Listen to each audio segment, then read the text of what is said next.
Hello everyone, welcome to a new video. For the past few months, there has actually been some drastic changes in my life. I graduated from college, moved to a new city, and started a new career. That's also why I haven't been making a lot of big exciting projects, because I was way too busy dealing with my very hectic life. I find that when my life is mildly chaotic, I tend to make something I'm familiar with, to create relaxing little sewing sessions, to help me recharge from all the weariness in daily life. So what I'm making in this video is a Regency drop front or bib front or apron front dress, depending on how you call it. I drafted this pattern myself and I've actually made several dresses out of it already, so I know the construction very well. I have digitized the pattern to share with all of you. The link is in the description box down below. This video shows how I make my own dress, but of course you can make yours with any construction method you like. I'm making this one out of a lovely blue cotton. I've had this fabric for over a year, but I never got a chance to make anything with it, so it's really nice to finally put it to use. This pattern needs lining in the bodice part, so I also cut the bodice out of a blue cotton tartan to act as the lining. The construction is super easy, so it's a great beginner project as well. I like to first assemble the outer shell bodice and the bodice lining separately. I'm using a 1 cm seam allowance here. Then I iron all the seams and the two layers are ready to be joined together.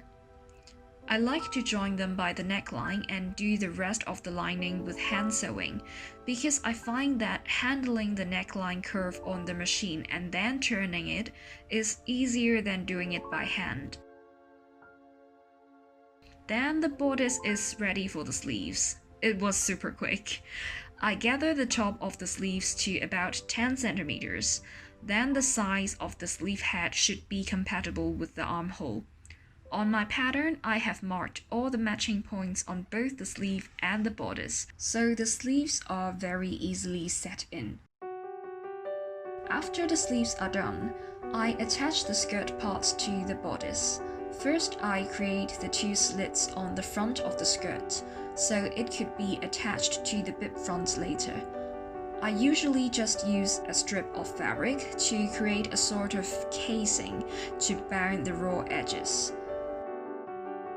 I usually sew the ungathered part first, and then I gather the center back of the skirt and sew it down to the back panel. I don't really know why I do this. It's just easier for me to understand the construction this way. But of course, you can do calculations and then do the gatherings and then just sew the entire skirt onto the bodice in one go. It's totally up to you. The bib front is created by sewing the sides and the top of the shell fabric piece and the lining piece. The bottom is left open so the front part of the skirt can be sewn onto the bib. After assembling all the basic structures together, I like to do the rest of the work by hand sewing. I'm simply doing this because I find hand sewing more relaxing than machine stitching. But if you prefer machine, of course you can do the rest on a machine as well. So I attach the lining onto the shell bodice by hand and I hem the sleeves and the skirt as well.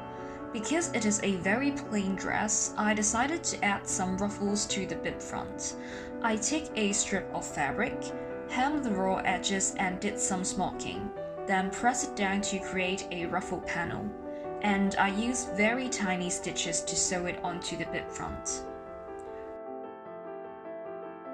Finally, I add some buttons and buttonholes on the center front of the dress, and put 2 buttons and some hand-sewn button loops on both sides of the bib front as closure. And the dress is done.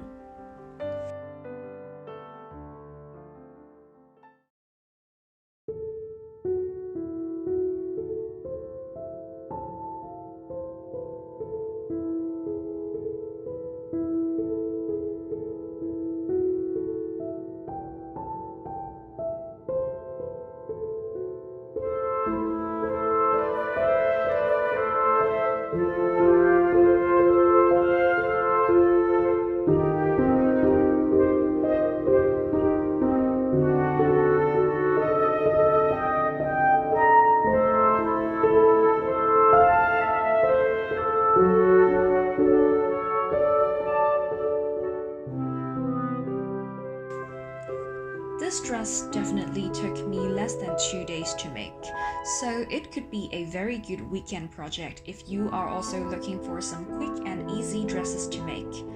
I hope you liked the video and I hope you liked the pattern I created as well. So thank you for joining me on this little sewing project, and I will see you on my next video.